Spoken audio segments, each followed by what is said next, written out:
منبر جهانی. خدایا دین تو توحید و سنت، که خالص باشد از هر شرک و بدعت. نشاید جز به آستان تو سجده، نزیبد جز بر تو اشک ذلت. شکست هر بت و هر بت نمایی، نماد عزت دین است و دولت. پیام دین حق از تاج منبر، بیفشاند جهانی بذر شوکت. خدایا مغفرت کن جمع یاران، ببخشا هر کدام حوران جنت. خدایا دین تو توحید و سنت، که خالص باشد از هر شرک و بدعت. نشاید جز به آستان تو سجده، نزیبد جز بر تو اشک ذلت. پیام دین حق از تاج منبر، بیفشاند جهانی بذر شوکت. شکست هر بت و هر بت نمایی، نماد عزت دین است و دولت. پیام دین حق از تاج منبر، بیفشاند جهانی بذر شوکت. خدایا مغفرت کن جمع یاران، ببخشا هر کدام حوران جنت. پیام دین حق از تاج منبر، بیفشاند جهانی بذر شوکت. الحمدلله و الصلاة و السلام علی رسول الله و علی آله و صحبه و من والاه. بینندگان عزیز و گرامی و سروران بزرگوار، با احکام صدقه فطر و نماز عید در خدمت شما سروران هستیم. الله متعال و خداوند ذوالجلال بر من و شما و همه اهل ایمان احسان فراوان کرده که مناسبت هایی را برای کسب ثواب و اجر و پاداش مقرر فرموده است و به من و شما توفیق عنایت فرموده که بتوانیم از این مناسبت ها و فرصت ها و فصل های پردرآمدی که وجود دارد استفاده بکنیم. یکی از این فصل ها و مناسبت ها ماه مبارک رمضان است که پیامبر گرامی صلی الله علیه و آله و سلم درباره آن فرمودند: من صام رمضان ایمانا و احتسابا غفر له ما تقدم من ذنبه. کسی که ماه رمضان را با ایمان و با در نظر داشت اجر و پاداش روزه بگیرد، تمام گناهان گذشته و آینده او بخشیده خواهد شد. عبارت ها مختلف است. حدیث عربی که من خوندم در اون ما تقدم هست، اما عبارت های دیگری هم هست که و ما تأخر، یعنی همه گناهان گذشته و آینده او بخشیده می شود. الله متعال این ماه مبارک را ماه صیام یعنی روزه و ماه قیام یعنی شب زنده‌داری قرار داده است و بندگان مؤمن در این شب و روز در ماه مبارک رمضان روزها روزه میگیرند و شبها را به تراویح و قیام مشغولند و با شنیدن کلام الله متعال و قرآن کریم رابطه خودشان را با معبودشان و با پروردگارشان تجدید میکنند و با شنیدن کلام او قلبهای زنگار گرفته خود را که احیانا اگر کسانی مثل بنده در دلشون زنگاری وجود داشته باشد، در این مناسبت ها و فرصت ها اون زنگارها را میشویند و با معبود خودشان تجدید پیمان میکنند و تجدید بیعت میکنند و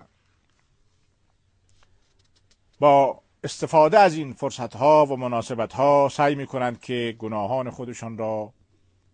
بشویند و الله متعال را راضی و خوشنود گردانند و از او بخواهند که گناهانشان را ببخشد. و از حکمتهای الله متعال این است که بعد از هر عبادت مهم و بزرگی یک جایزه عنایت می‌فرماید و جایزه‌ای که در ماه مبارک رمضان و در پایان ماه مبارک رمضان برای اهل ایمان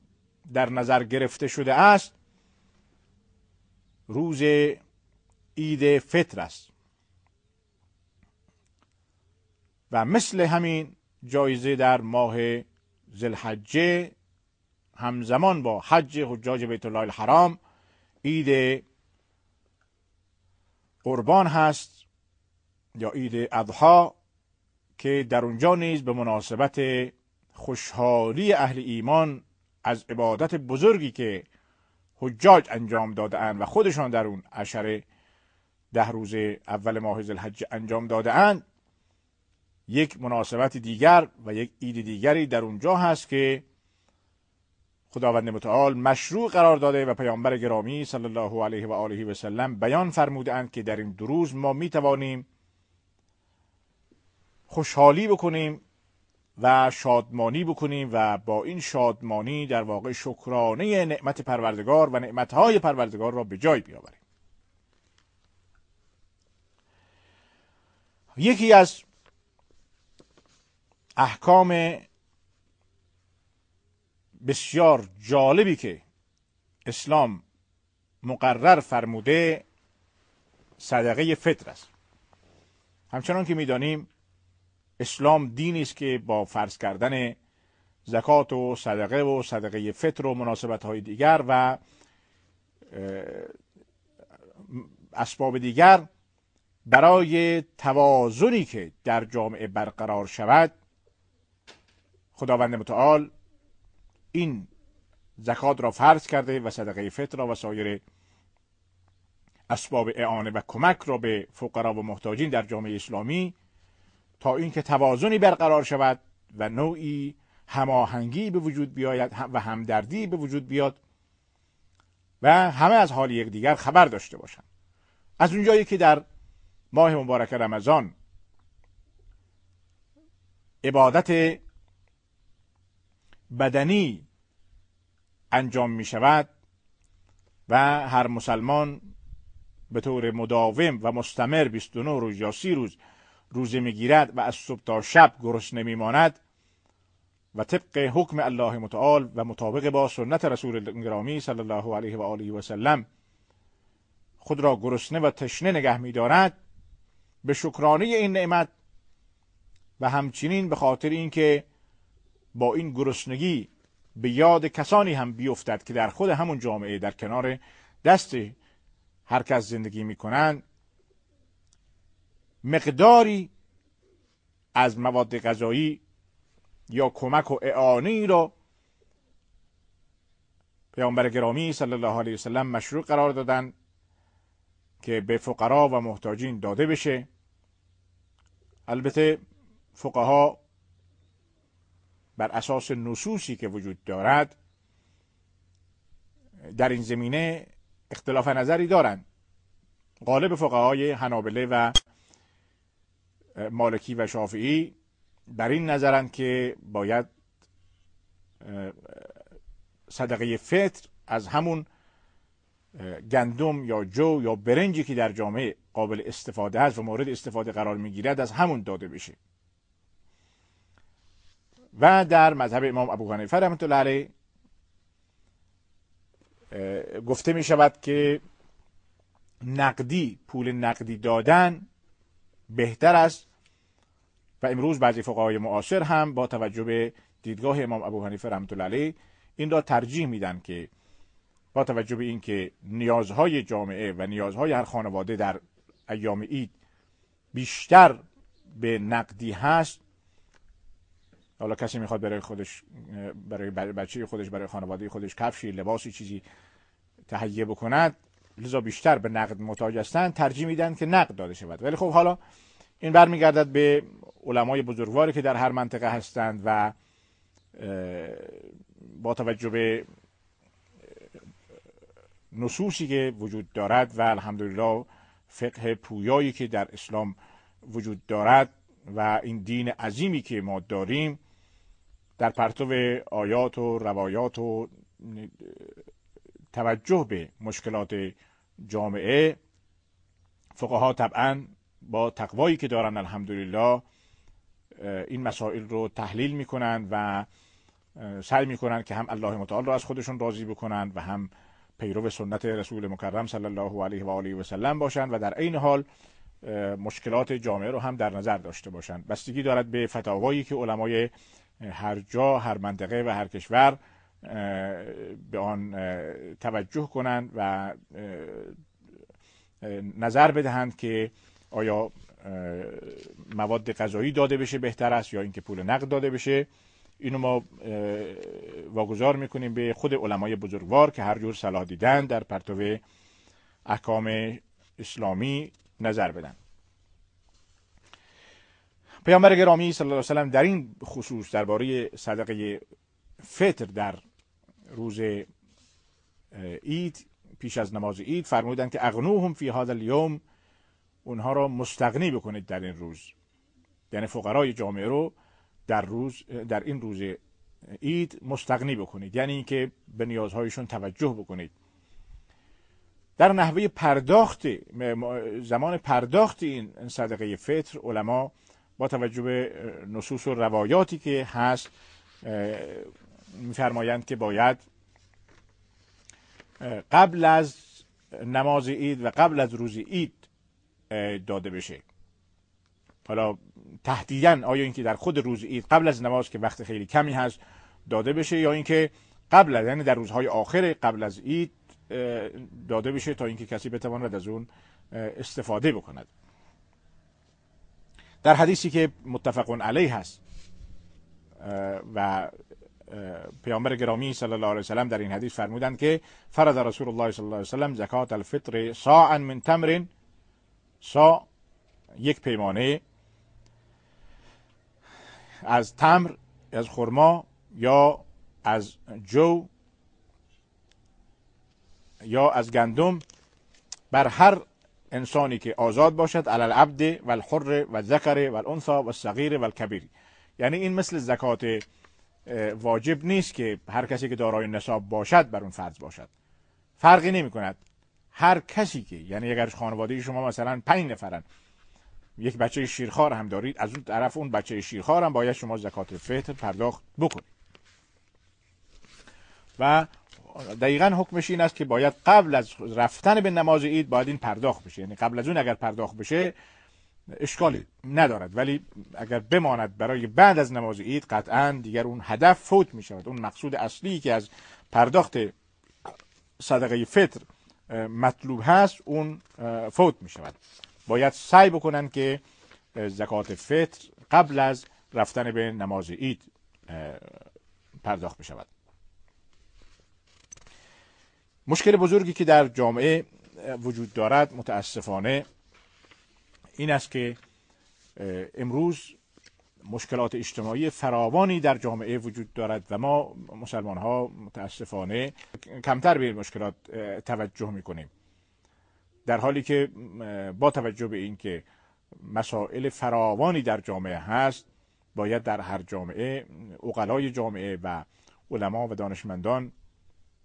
سعی بکنن که مشکلات جامعه رو بررسی بکنن، نیازهای جامعه رو بررسی بکنن که چه مشکلاتی در جامعه وجود دارد، چه موانعی وجود دارد، چه نیازهایی وجود دارد و این نیازها و احتیاجات باید برآورد بشه. باید اگر واقعا کفاف نمی کند صدقه فطر، حالا با توجه به اینکه مثلا امروز حالا 2-3 هزار تومان یا معادل $2 صدقه فطر در برابر یک نفر پرداخت میشه، طبیعی است که زندگی رو به مرفه شدن داره میره، به مشکلات داره بیشتر میشه. علما، صاحب نظران، نخبگان، فعالان اجتماعی باید توجه داشته باشند که در جامعه اگر واقعا این صدقه فطر و سایر اعانه هایی که پرداخت میشه اگر برای رفع مشکلات جامعه کفاف نمی کند، یعنی به دلایلی این هماهنگی نشده است و کفاف نمی کند، باید راههای دیگری بسنجند، باید صندوقهای دیگری گذاشته بشود، باید هماهنگی های دیگری ایجاد بشود تا اینکه جامعه نوعی توازن خودش را به دست بیارد و خدای نکرده طوری نباشد که در یک جامعه 2 نفر شکم سیر بخوابند و 10 نفر دیگر در کنارشون گرسنه و محتاج. از مهمترین مستحباتی یا سنت هایی که در روز عید لازم هست در قبل از رفتن به نماز عید، یکی دوش گرفتن یا غسل کردن هست. از حضرت علی رضی الله عنه پرسیده شد درباره غسل، فرمودند که غسل روز جمعه و روز عرفه و روز فطر و روز اضحی اینها از سنت هایی است که باید انجام بشود. همچنین پوشیدن بهترین لباس در روز عید، همچنین خوردن در روز عید فطر قبل از خروج برای نماز عید، یعنی باید خرمای شیرینی چیزی خورده بشه، و همچنین تغییر مسیر رفت و برگشت در رفتن به نماز عید و بازگشت باید سنت است که از اون راهی که رفته از اون راه برنگرده، از راه دیگری برگرده. در حدیث صحیح هست که پیامبر گرامی صلی الله علیه و سلم فرمودند که در نمازهای عید پیامبر صلی الله علیه و سلم با حضرت فضل ابن عباس، با عبدالله ابن عباس، با علی ابن ابی طالب، با جعفر، با حسن، با حسین و اسامه ابن زید و زید ابن حارثه و ایمن و ام ایمن به طرف نماز عید می رفتند و تهلیل گویان، یعنی لا اله الا الله گویان و تکبیر گویان، الله اکبر گویان می رفتند و باز از راه دیگری باز می کشتند. امیدوارم که خداوند متعال به همه من و شما توفیق عنایت بکند و عید همه مبارک باشد و همه روزهای من و شما عید باشد، به امید آن که روزی فرا برسد که مشکلات عموم جامعه اسلامی کم و کمتر بشود و من و شما توفیق بیابیم که به مسائل دیگر که در جامعه هست توجه بکنیم. امیدوارم خداوند از همه من و شما بپذیرد. و السلام علیکم و رحمت الله و برکاته. خدایا دین تو توحید و سنت که خالص باشد از هر شرک و بدعت، نشاید جز به آستان تو سجده، نزیبد جز بر تو اشک ذلت. پیام دین حق از تاج منبر بیفشاند جهانی بذر شوکت، شکست هر بت و هر بت نمایی، نماد عزت دین است و دولت.